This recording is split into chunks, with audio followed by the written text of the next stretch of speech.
Bonjour les taureaux, soyez les bienvenus pour votre tirage du mois de juin 2022. Voilà, je mets les cartes juste. J'ai fait mon tirage, je ne l'ai pas fait en direct parce que ça prend pas mal de temps en fait.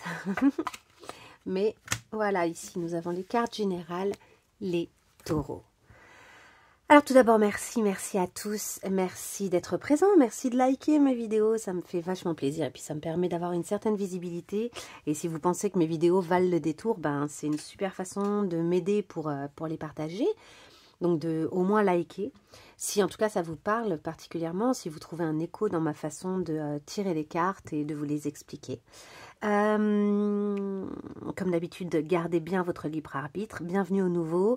Et toujours bienvenue aux anciens, à ceux qui me connaissent. Il y en a qui me suivent depuis le début, je pense. Au début, vous n'étiez évidemment pas très nombreux. Et là, ça grandit, hein, le groupe grandit. Donc les taureaux qui êtes-vous? Les taureaux, vous êtes dans le concret, vous êtes dans la matière, dans le fait d'avoir, d'obtenir des choses, de gérer correctement les choses. Il y a une recherche d'équilibre chez vous. Il y a également Vénus, qui est votre planète et qui amène et vous ramène en fait régulièrement à la notion de plaisir. Bien manger, bien dormir, bien... Voilà, il y a quand même cette recherche d'équilibre par le plaisir. C'est pas une recherche d'équilibre extérieur. Vous êtes des personnes fiables. Vous pouvez être un peu matérialiste dans le sens où vous pouvez des fois vous attarder sur des choses qui n'ont pas grande importance en réalité, en tout cas qui n'ont pas beaucoup de profondeur, mais c'est aussi ce qui vous rend très agréable parce que les choses qui n'ont pas beaucoup de profondeur, ça fait du bien. Cette forme de légèreté, de capacité à être léger par moment, ça peut être très agréable. Vous êtes des personnes loyales et vous avez, et tout ça c'est valable d'ailleurs pour pour tous les signes de terre. Et vous avez un côté très pratique, très concret, comme je disais. Quelle est votre énergie générale de ce mois de juin 2022? Nous avons Peace and Love. Au revoir mon ami, j'en ai fini avec toi. Puisses-tu reposer en paix, avec un gourdin, avec des pics terribles. Et si tu commençais d'abord par amener la paix en toi? La paix se cultive de l'intérieur, comme ça tu peux l'emmener partout. Surrender to what is. Abandonnez-vous à ce qui est. Faites avec la réalité, avec ce qui est. Et laissez-vous aller dans le courant de ce qui est. Le pouvoir d'apprivoisement du petit, qui est sorti pas plus tard qu'hier, il me semble. Donc justement, dans des choses simples, on peut trouver de grandes choses pour s'élever, avec ici l'élévation. La carte 16, arcane 16, j'ai un doute. Parfois, je dis que c'est je crois que c'est la tour. Ouais, c'est la tour, il me semble. Ce qui veut dire que c'est la tour dans son côté positif. Là, il y a quelque chose qui se construit. Il y a une conscience de l'essentiel. Et c'est intéressant par rapport à ce que je vous ai dit. Des fois, il y a un petit côté un peu superficiel avec le côté matérialiste, etc. Et là, non, pas du tout. Là, on sent qu'il y a quelque chose d'assez essentiel qui est en train de revenir à l'intérieur de vous. Et on vous parle d'admettre vos faiblesses. Allez, je garde ces cartes. Ça va sans doute revenir pendant le tirage. Je les mets ici en évidence, ce qui me permet d'y faire appel et de revenir à leur message régulièrement pendant votre tirage. Alors, qu'en est-il au niveau de début? Alors, j'ai fait comme ça ce mois-ci, début, milieu, fin du mois. Pour avoir un peu les grands éléments, qu'est-ce qui vous traverse. Ensuite, nous avons une problématique ici avec l'alias K. Donc 9 cartes pour faire vraiment, pour cerner un peu une problématique et une carte conseil. Hop.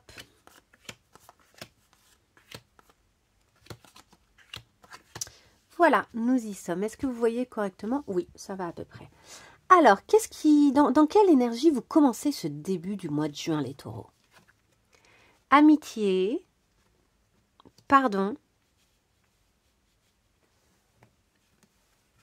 le 7 de bâton et le jugement. Ok, là vous faites le point sur une situation qui vous a un petit peu travaillé au niveau... En fait, vous ne saviez plus trop où était votre cœur.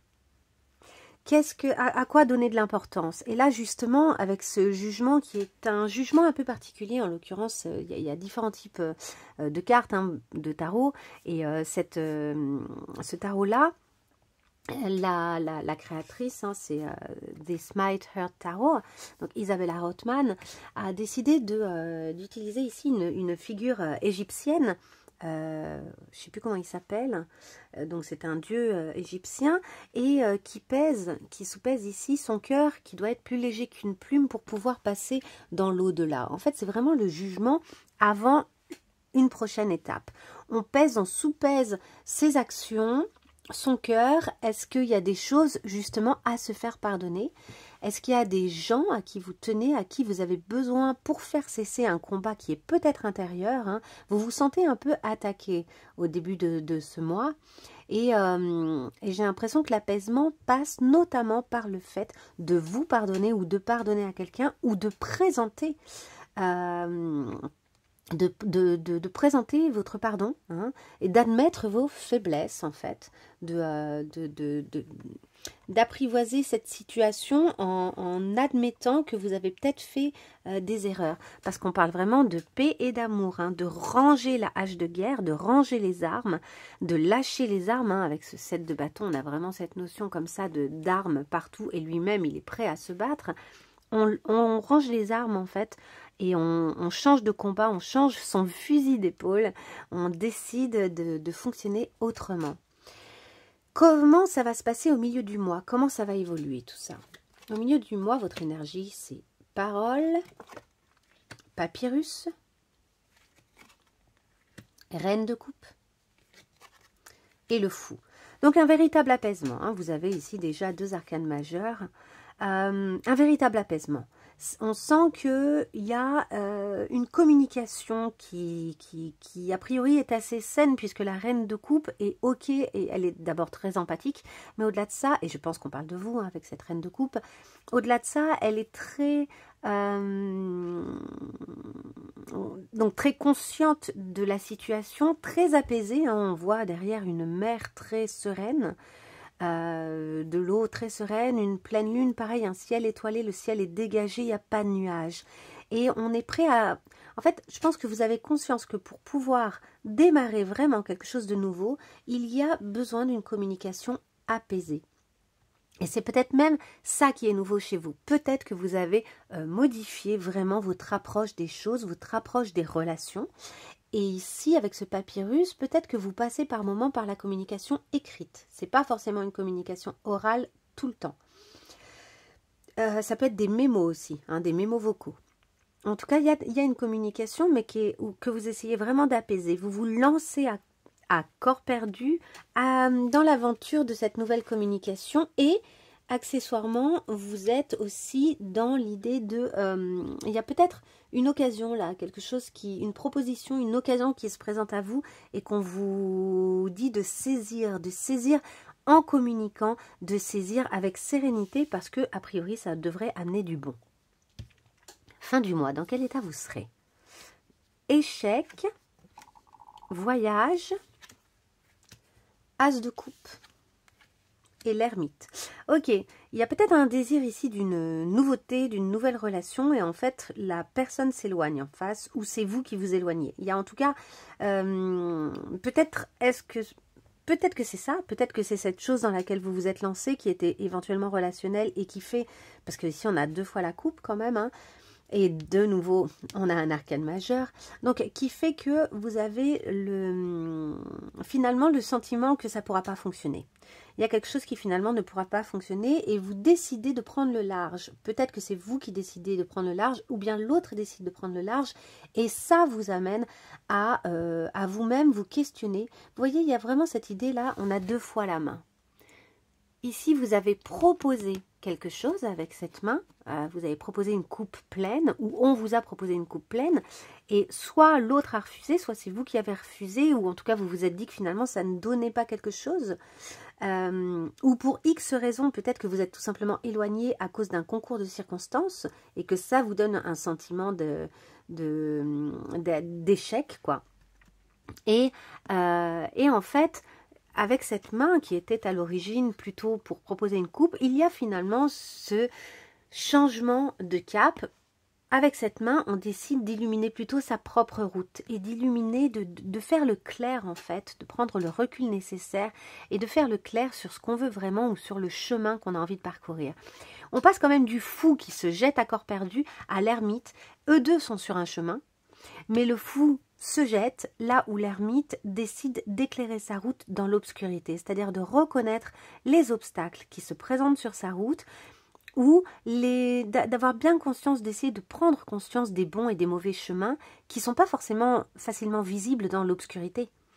Et cet ermite va essayer quand même, il va essayer quand même de trouver la bonne route en dépit de ce qu'il ne comprend pas, de ce qu'il ne sait pas encore. Et c'est là qu'on peut parler vraiment d'élévation. Et ici, de vous abandonner à ce qui est. Hein, on l'a vu tout à l'heure, abandonnez-vous à ce qui est, avec même s'il y a un échec, même s'il y a un éloignement, tout va bien. C'est pas quelque chose. Je pense que vous trouverez la paix et la sérénité si vous acceptez que les choses sont comme ça. Hein, alors on y va pour notre problématique. J'essaye de faire un peu plus court que d'habitude parce que, d'abord parce que je dois filer, mais au-delà de ça, parce que j'ai envie aussi d'apprendre à concentrer un peu plus les informations. Nous avons ici votre problématique, le passé, le futur, l'inconscient, le conscient. Hop, je vais recadrer, pardon pour le bouger, et voilà. Et on y va. Alors, ici, quelle est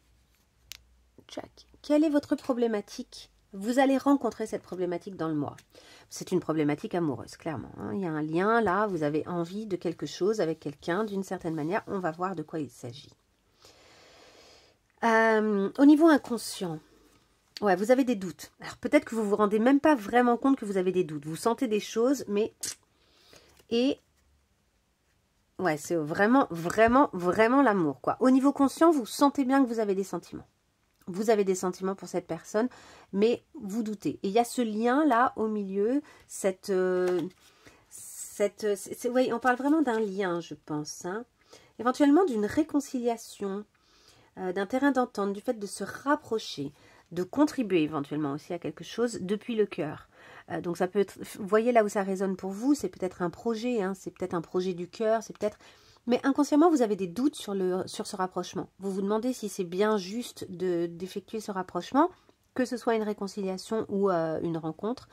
Et on va voir dans le passé ce qui s'est véritablement passé. Mais par contre, il y a une espèce, vous êtes conscient que vous avez un amour qui est très grand pour cette personne, ou pour cette situation, ou pour ce projet. Il y a quelque chose qui est vraiment fort. C'est de l'ordre de l'inconditionnel, en fait. Qu'est-ce qui s'est passé, en fait? Qu'est-ce qui vous a amené à cette situation? Il y avait eu une coupure. Il y avait eu une coupure, vous avez eu... vous vous êtes dit que c'était d'ailleurs une coupure passagère et qu'il allait y avoir retrouvailles. Mais au niveau inconscient, il y avait quelque chose qui vous taraudait. Il y a peut-être même eu quelque chose qui est venu vous brusquer.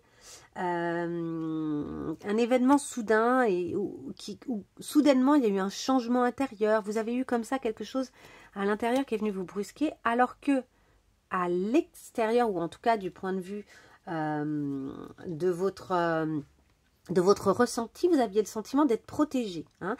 Donc vous aviez le sentiment d'être protégé dans cette coupure. De couper, c'était une façon de vous protéger, et pourtant, à l'intérieur de vous, il y avait l'idée de, est-ce que c'est tout à fait la bonne solution? Mais oui, il faut que je me protège. Donc c'était un peu comme ça, contradictoire. Du coup, qui est-ce qui revient? Qui est-ce qui recontacte l'autre? Je ne sais pas. J'ai l'impression que ça vient plutôt de vous, a priori.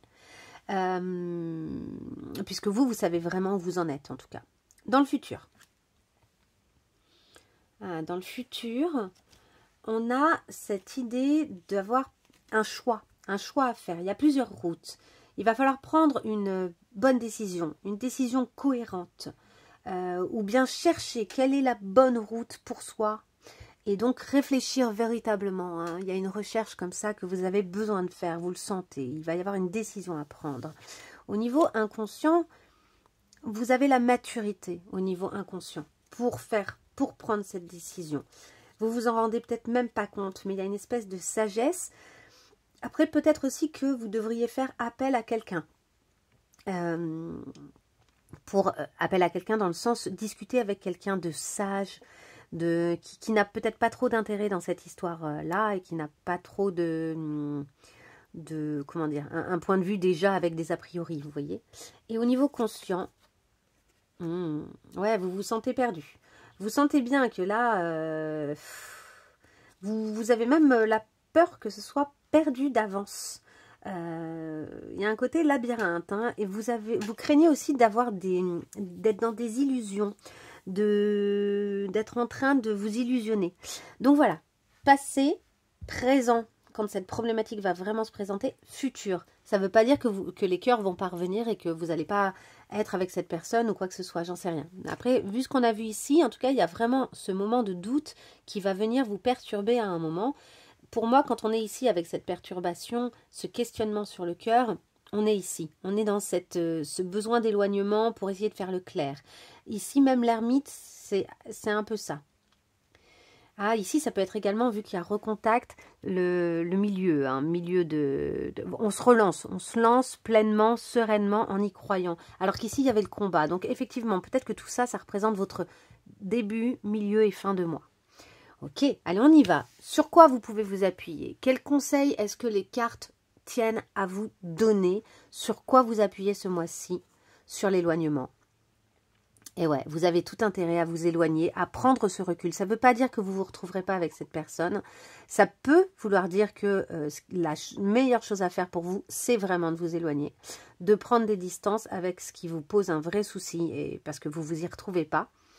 C'est parce que c'est des situations qui se représentent, mais qui finalement ne vous conviennent pas. Donc peut-être qu'il y a cette idée de reprendre vraiment sa liberté. Ça peut être aussi un éloignement nécessaire pour comprendre où vous en êtes, pour comprendre ce que va donner cette relation, un recul nécessaire. Ça, ce sera à vous de le voir, hein, et n'hésitez pas d'ailleurs à communiquer là-dessus. Je vous rappelle que l'idée, en tout cas, c'est que tout ça se passe le plus sereinement possible, avec ce peace and love, que les choses sont comme elles sont et que vous avez intérêt de les prendre pour ce qu'elles sont, concrètement, de les accepter. Quand vous ne pouvez pas changer une situation, soyez dans la compassion, l'acceptation dans la compassion. Hein, c'est exactement ce qui va vous ramener, vous remettre dans la paix. On a deux fois ici, peace and peace quand même. Hein. Admettez aussi vos faiblesses, admettez que cette situation vous met dans quelque chose où c'est pas facile, où vous n'êtes pas forcément hyper à l'aise, où votre faiblesse, je pense, là, c'est l'amour. C'est-à-dire que vous aimez vraisemblablement cette personne ou ce projet.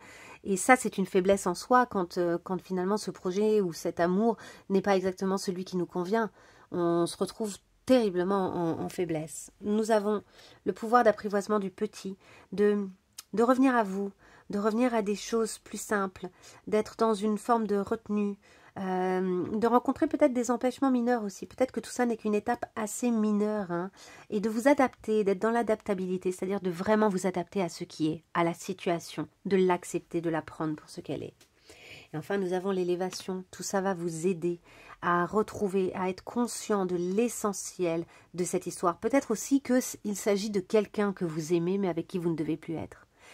Peut-être que c'est partagé, hein, mais que vous ne devez plus être ensemble. En tout cas, ce qui est intéressant avec cette élévation, c'est que ça ne vous déstabilise pas. Alors que ça pourrait être une tour qui vous détruise, et bien là, non. Là, on a une tour qui finalement vous aide et vous construit. On a vraiment cet événement, cette reconfrontation à une situation, hein, j'ai l'impression que c'est une situation qui se représente. Donc, cette amitié peut tout à fait être de l'amour, hein, d'ailleurs. Une personne avec qui vous avez besoin, auprès de qui vous avez besoin de vous faire pardonner, quoi. Mais, ouais, ça vous stabilise. Tout ceci, tout ce chemin vous a rendu plus sage. Et c'était peut-être juste ça, l'objet de ce chemin. C'était peut-être juste ça qui était nécessaire pour vous pour avancer. Ne vous empêchez pas, compte tenu de tout ce que je viens de vous dire ici, ne vous empêchez pas d'entrer en contact avec cette personne si c'est nécessaire. Ne vous empêchez pas de tenter le coup. Moi, je ne suis pas là pour vous dire quoi faire. Je suis là pour vous expliquer un peu les énergies qui pourraient vous traverser ce mois-ci. Il ne faut surtout pas que ça conditionne vos choix ou vos actions. Vous avez un libre arbitre. et il y a des étapes nécessaires dans une histoire d'amour, dans un projet. Il y a des étapes nécessaires. Ne vous empêchez pas de les vivre sous prétexte que à la fin du mois, de toute façon, en gros, ça sent l'éloignement, etc. Ce n'est peut-être qu'une étape sur votre route et peut-être que c'est quelqu'un que vous retrouverez ou avec qui vous ferez plein d'autres choses parce que vous avez su enfin recommuniquer sur cette situation, etc., etc. Voilà, c'est pour ceux qui seraient vraiment concernés par cette situation spécifiquement que je dis ça, parce que ça me semble être le gros du message de ce mois-ci. Si ce message ne vous a pas parlé suffisamment, n'hésitez pas évidemment à aller voir vos autres signes, hein, comme d'habitude, lunaire, ascendant, etc.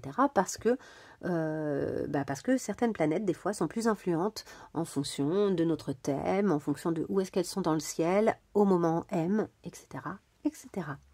Je vous laisse sur ces belles paroles. Je vous souhaite un merveilleux mois de juin, intense, vraisemblablement, mais assez salutaire, j'ai l'impression. Bye bye les taureaux, au revoir.